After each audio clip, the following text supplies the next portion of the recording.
My parents say I'm ungrateful for everything, so I should prove my gratitude by giving my sister my home. Hi everyone! Today's story will blow your mind, but really quick, if you enjoy this content, hit that subscribe button. Channel's been a bit quiet lately, and your support keeps it all going. Let's jump in. I never thought I'd be writing this, but I need to know if I'm losing my mind or if my family has completely lost perspective. I'm Michael, 28M, and according to my parents, I'm the most ungrateful son who ever lived. Their latest evidence? I won't give my apartment to my younger sister Emily, 25F. Let me start from the beginning. I grew up in what I thought was a normal middle-class family.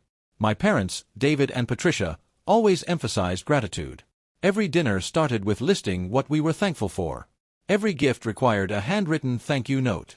Every achievement was followed by acknowledging everyone who helped make it possible. I thought this was just good manners. I worked hard through high school, got scholarships for college, and landed a decent job as a software developer. 2 years ago, I finally saved enough for a down payment on a small one-bedroom apartment in the city. Nothing fancy, 650 square feet, dated kitchen, but it's mine. The mortgage payments are manageable, and I've been slowly fixing it up. Emily, on the other hand, took a different path. She dropped out of college twice, bounced between retail jobs, and has been living with our parents. I don't judge her for this. Everyone's journey is different. But she's never shown much initiative to change her situation. 3 weeks ago, Emily announced she was finally ready to move out. Great, I thought. Maybe this would motivate her to stabilize her employment. But then my mother called with her brilliant solution. Michael, you know how blessed you've been, she started. I knew that tone. It meant I was about to be asked for something. Your sister needs a place to live, and you have that apartment all to yourself. Mom, Emily can look for rentals like everyone else. I can help her search if she wants. But why should she struggle when you have more than enough space? A truly grateful person would share their blessings. I explained that I barely have enough space for myself, that I have a mortgage to pay, that this was my home. Her response? After everything we've done for you, this is how you show gratitude? Everything they did was raise me. Fed me, clothed me, sent me to public school. You know, basic parenting. They didn't pay for my college. They didn't help with my down payment. They didn't co-sign my mortgage. I'm grateful they were good parents, but does that mean I owe them my home? The calls haven't stopped. Every conversation includes, remember when we drove you to soccer practice? We never asked you for anything. Except they ask for things constantly. Emily just needs it more than you do. A family helps family. You're being selfish with your blessings. Last night was the worst. They invited me for dinner, and it was an ambush. Emily had printed out apartment listings, all studios and one-bedrooms in my price range. See, Emily said, sliding the papers across the table. You could easily afford one of these if you gave me your place. I'd even let you keep some of your furniture. Let me keep some of my own furniture. Or, my father added, you could move back home temporarily. Save money while Emily gets on her feet in your apartment. It's not just an apartment, I finally snapped. It's my home. I saved for years. I maintain it. I pay for it. Why is Emily entitled to it? Entitled? My mother's voice went cold. Family isn't about entitlement. It's about gratitude and generosity. We raised you better than this. You raised me to work hard and earn what I have. That's exactly what I did. We also raised you to share, Emily chimed in. But I guess you only learned the selfish lessons. I left. I'm sitting in my apartment now, looking around at the space I've made mine. The bookshelf I assembled. The kitchen backsplash I installed myself. The houseplants I've somehow kept alive. And I'm wondering if I'm really the monster they're making me out to be. They keep texting. Quotes about gratitude. Bible verses about generosity. Photos from my childhood with captions like, "We gave you everything, why can't you give back?" But I did give back. I help with their computer problems. I drive them to appointments when needed. I contribute to holiday meals. I bought Emily a laptop when hers broke last year. But apparently, none of that counts because I won't hand over my home. The guilt is eating at me. Am I really ungrateful? Should grateful children be willing to sacrifice their homes for siblings? Or are my parents manipulating me? I genuinely can't tell anymore. Update, 2 weeks later. I thought things couldn't get more surreal, but I underestimated my family's creativity. Thank you to everyone who responded to my original post. Your perspective helped me realize I wasn't crazy, though my family seems determined to prove otherwise. After I posted, I decided to take a few days to think things through. I didn't respond to the flood of texts, hoping they'd cool down. Instead, Emily took my silence as an opportunity to escalate. I came home from work last Tuesday to find her in my apartment. Let me repeat that. She was in my apartment, sitting on my couch, with a notebook and measuring tape. "How did you get in here?" I demanded. "Mom gave me the spare key," she said casually, like this was normal. I needed to take measurements for my furniture. I had given my mother a spare key for emergencies. Apparently, Emily's apartment hunting qualified as one. "Get out," I said, trying to stay calm. "Don't be dramatic. I'm just planning. Look, I even made a list of improvements I'd make to show how much more I'd appreciate this place than you do." She actually had a list. A detailed list. Paint the walls, that gray is so depressing, Michael. Replace the bachelor furniture with homey pieces. Turn the office nook into a yoga space. Install better lighting. How do you live in this cave? Finally, hang curtains that match. Get rid of the nerdy movie posters. Replace my gaming setup with a meditation corner. "See," she said proudly. "I'd make this place so much better. You just use it as a crash pad. I'd make it a real home. It is a real home. My home. With my style. That you're not getting." She rolled her eyes. "You're so possessive. It's just stuff, Michael. Family is more important than stuff." "Then why do you need my stuff?" "Because you have it and I don't. That's literally what family is for, balancing things out." I took the key from her and told her to leave. She huffed but went, texting our parents before she even reached the elevator. Within minutes, my phone exploded. "Mom, you traumatized your sister. She was just trying to show initiative." "Dad, we're disappointed in your hostility. Emily was being proactive." "Emily, I try to show gratitude for the space you're hoarding and this is what I get." I changed my locks that night. The locksmith probably thought I was paranoid, but I didn't care. I also installed a doorbell camera. Turns out that was a good call. The next day, while I was at work, the camera caught my mother trying her old key. When it didn't work, she called my father over. They spent 10 minutes discussing whether I'd, maliciously, locked them out. Then Emily showed up with what looked like Pinterest printouts of apartment decorating ideas. I have video of my sister holding up fabric swatches to my front door. The group text that night was incredible. "Mom, you changed the locks? Your own family." "Me, you gave Emily a key without my permission. She entered without permission. That's called breaking and entering." "Dad, she's your sister, not a criminal." "Emily, I can't believe you're treating me like a burglar when I was trying to improve your life too. Those curtains would have helped your insomnia." "Me, I don't have insomnia." "Emily, you would if you could see what you're doing to this family." The next few days brought a new strategy. They started sending me real estate listings for studio apartments. Tiny ones. With messages like, "Look how cozy. This one has character. You'd save so much money.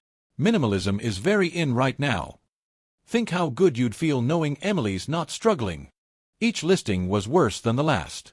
One was literally a converted garage. Another was a 200-square-foot microstudio an hour from my work. My personal favorite was the charming vintage unit that clearly hadn't been updated since 1973 and had what looked like black mold in the bathroom photos. Then came the spreadsheet. Emily, in what she called a gesture of meeting me halfway, created a detailed financial breakdown. If I gave her my apartment, she calculated, I could save money by moving somewhere smaller, build character through simplified living, feel daily joy from my generous sacrifice, finally, prove my gratitude in a meaningful way, set an example for future generations. She actually assigned monetary values to the emotional benefits. Daily joy from generosity was worth $50 per month, apparently. Karma points, yes really, were valued at $100 per month.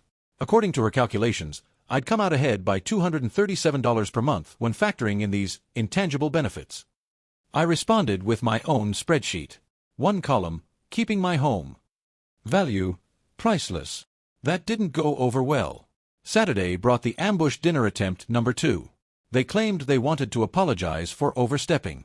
Fool me once, right? I declined, saying I had plans. Those plans were sitting in my apartment eating takeout and watching Netflix, but they didn't need to know that. An hour later, my doorbell camera alerted me to movement. All three of them were at my door with what appeared to be a home-cooked meal. "We know you're in there," Mom called out. "We brought your favorite, lasagna." I didn't respond. "This silent treatment is very immature," Dad added. "Still nothing from me." Then Emily, "I hope you know you're breaking Mom's heart. She cooked for 3 hours. They left the food and went, but not before Mom said, loud enough for the camera, "I never thought I'd raise such an ungrateful son." The lasagna was store-bought. I could see the Stouffer's label when I retrieved it later. Sunday brought a new low. Emily posted on Facebook about how blessed she was to have parents who understood that family means sacrifice, and how she was trusting the universe to provide, since some people's hearts are closed to sharing their abundance.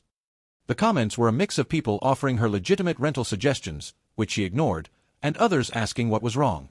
Her responses heavily implied she had a selfish relative hoarding resources while she suffered. My cousin texted me, "Dude, are you really making Emily homeless?" I had to explain that she's not homeless. She lives with our parents in a 4-bedroom house. She has her own room, bathroom, and doesn't pay rent. The only thing making her homeless is her desire to live in my home specifically. Today, I got a formal-looking letter from my parents. On actual letterhead they must have made at Kinko's or something. It outlined 1. All the things they'd done for me growing up, itemized. 2. The debt of gratitude I owed. 3. How Emily giving me the opportunity to be generous was actually a gift. 4. A request that I formally consider their proposal. 5. A deadline to respond by Friday. The last line. We hope you'll choose family over property. I'm exhausted. They're treating this like a business negotiation, but one where only I have something to lose. Emily's improvements list keeps growing. She's now texting me Pinterest boards titled, "What Michael's apartment could be." My parents are alternating between guilt trips and acting like I'm mentally ill for not seeing the logic in giving away my home. The craziest part? They genuinely seem to believe they're being reasonable. In their minds, I'm the selfish one for wanting to keep what I worked for. Emily's entitlement is reframed as accepting help. Their manipulation is just reminding me of my blessings. I'm starting to document everything. The texts, the videos, the letters. Not sure what I'll need it for, but it feels important to have proof that this is really happening. I'm also looking into therapy. Not because I think I'm wrong, but because I need strategies to deal with this without losing my sanity. Several of you recommended books on emotional manipulation and toxic family dynamics. I ordered 3 of them. The key thing keeping me sane? My apartment. My apartment. Every night I come home, lock my new locks, and breathe. This space is mine. I earned it. And no amount of guilt trips, spreadsheets, or Pinterest boards is going to change that. Friday's deadline is approaching. I'm not responding to their formal proposal. Let them escalate. I'm done trying to reason with unreasonable people. Though I am curious what they think the next step is. Eviction proceedings? A PowerPoint presentation? Family court? I'll update after Friday. Something tells me they're not going to handle my non-response well. Final update, 3 months later. I know it's been a while since my last update. Honestly, I needed time to process everything that happened and figure out how to even explain it. The short version. My parents went full nuclear, and I learned exactly how deep their manipulation goes. But I'm getting ahead of myself. First, let me address Friday's deadline from my last post. I didn't respond to their formal proposal, which apparently was the wrong move in their playbook. Saturday morning, 8 a.m. sharp, my doorbell started ringing. Not once or twice, continuously. They held the button down.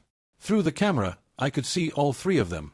My father was the one assault ringing, while my mother held what looked like a clipboard, and Emily had a cardboard box. "Michael!"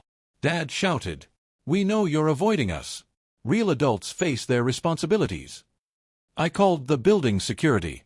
Turns out, continuously ringing someone's doorbell for 5 minutes straight at 8 a.m. on a Saturday violates noise ordinances. Security asked them to leave. They protested but eventually complied. That afternoon, I received an email. A PowerPoint presentation. I wish I was joking. Title, The Gratitude Test, a Family Proposal. They'd actually created a 47-slide presentation, complete with graphs of their parental investment over the years. Photos from my childhood with captions like, "We gave you these memories." A breakdown of Emily's needs versus my wants. Testimonials from family friends about the importance of sharing. A fucking pie chart of Michael's gratitude levels. According to their metrics, my gratitude was at 23%. Failing grade. The only way to pass. Demonstrate ultimate gratitude through ultimate sacrifice. Slide 32 was titled, "The Test Explained." I'll quote it directly. True gratitude cannot be measured in words or small gestures. True gratitude requires sacrifice. Abraham was willing to sacrifice Isaac. Michael is only being asked to sacrifice an apartment. This is Michael's test. Will he choose property over people? Possessions over principles? Selfishness over sacred family bonds? They compared giving up my apartment to Abraham and Isaac. They created a religious allegory about real estate.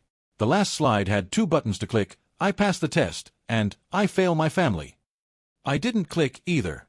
Instead, I forwarded the entire thing to the therapist I'd started seeing. Her response was basically, "Holy shit, we have a lot to unpack here." The next 2 weeks were a barrage of escalation. They started a family group chat without me, discussing my gratitude deficit.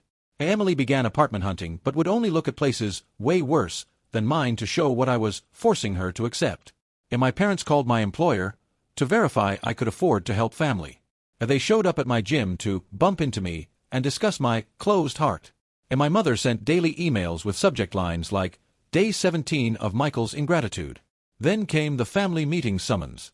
Not an invitation, a summons. They'd apparently called a gathering of extended family to address the Michael situation. I was expected to appear and explain my position to aunts, uncles, and cousins. I didn't go. But my cousin Christopher did, and he filled me in later. They'd prepared a whole presentation about family values, complete with a section on Michael's rejection of family values. They'd created a narrative where I was a cautionary tale of what happens when success corrupts gratitude. Emily gave a speech about forgiveness and how she still loved me despite my material obsession. Here's the thing, most of the family thought it was insane. My Aunt Linda actually asked, "Why doesn't Emily just get her own apartment?" My mother's response? "This isn't about apartments. It's about Michael's soul." My soul was being judged over a 1-bedroom apartment.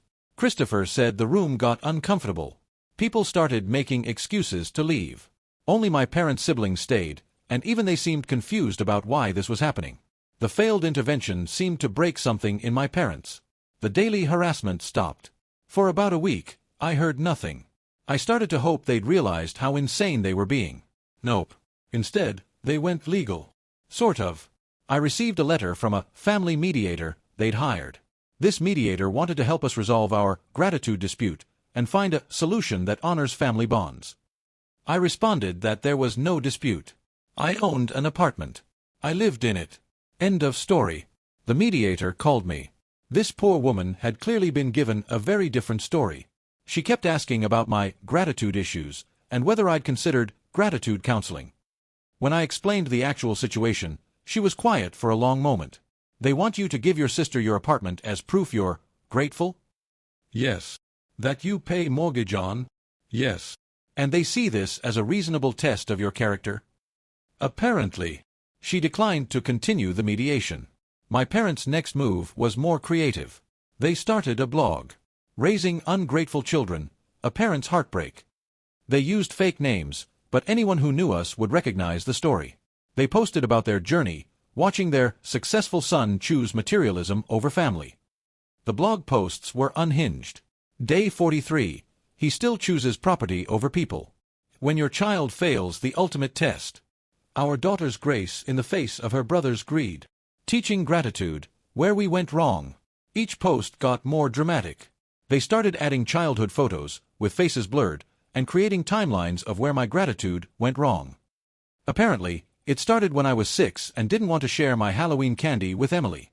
Emily, meanwhile, had started her own social media campaign. She posted daily about her housing journey and the challenges of having a blessed brother with a closed heart. She'd photographed terrible apartments with captions like, "Another option since family isn't an option." Here's the plot twist. She wasn't actually planning to move out. I found this out through my other cousin, Jessica, who overheard Emily talking to her friend. Emily didn't want my apartment. Well, she did, but not to live in. She wanted to Airbnb it. Her plan was to keep living with our parents while renting out my apartment for income. She figured she could make $2,000 plus a month, depending on the season. She'd already looked into property management companies that could handle the day-to-day stuff. When Jessica told me this, everything clicked. This wasn't about Emily needing housing. It was about her wanting passive income. And my parents were either in on it or so blinded by their gratitude test that they couldn't see it. I confronted them. Not in person, I'd learned that lesson. I sent a simple text to the family group chat. Did you know Emily plans to Airbnb my apartment while living with you? The silence was deafening. Then Emily responded, "That's not the point." But it was the point. The whole fucking point. The next day, my parents called. For the first time in months, they sounded unsure. "Is that true?" my mother asked. "About the Airbnb?" "Ask Emily. We're asking you. And I'm telling you to ask the person who made the plan." They hung up. Later, Christopher told me there was a massive fight at their house. Emily accused me of spying and twisting her words.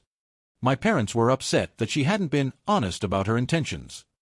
Emily screamed that intentions didn't matter because I was still being selfish. The blog went dark. The social media campaign stopped. For 2 weeks, blessed silence. Then I got a final email from my father. "Michael, we've reflected on recent events. While we still believe gratitude is shown through sacrifice, we acknowledge the situation became complicated. Emily will be finding her own housing solution. We hope someday you'll understand what we were trying to teach you." Dad. No apology. No acknowledgement of the insanity. Just, the situation became complicated. Emily moved out last month. Into a studio apartment. That she pays for. With her own money. From the job she miraculously got when the Airbnb scheme fell through. My parents and I are cordial. We talk about the weather and work. They don't mention gratitude. I don't mention the blog, which they deleted, but I screenshotted everything. Emily and I don't talk at all. The extended family is split. Some think I was right to stand my ground. Others think I should have been the bigger person and helped somehow.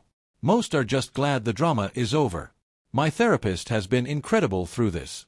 She helped me understand that my parents weaponized gratitude, turning a virtue into a tool of manipulation. Real gratitude doesn't demand sacrifice to prove itself.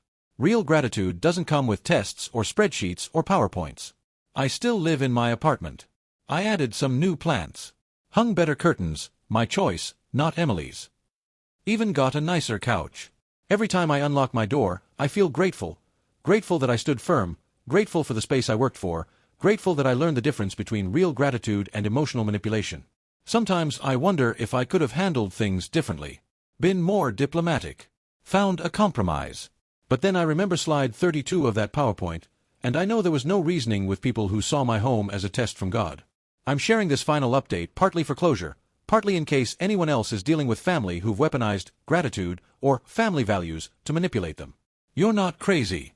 You're not ungrateful. And you don't owe anyone your home to prove your character. Also, to answer the questions I know I'll get. Yes, I kept screenshots of everything. Yes, the blog was real. No, I'm not sharing the link. Yes, Emily's studio is smaller than my apartment. No, I don't feel bad about that. Yes, my parents still think they were somewhat right. No, I don't care. My gratitude score. Still failing by their metrics. But by mine. I'm grateful every damn day. Just not in the way they demanded. Thanks to everyone who followed this bizarre journey. Your support kept me sane when my family was determined to drive me crazy. I'm grateful for that, too. Really, truly, actually grateful. No apartment sacrifice required.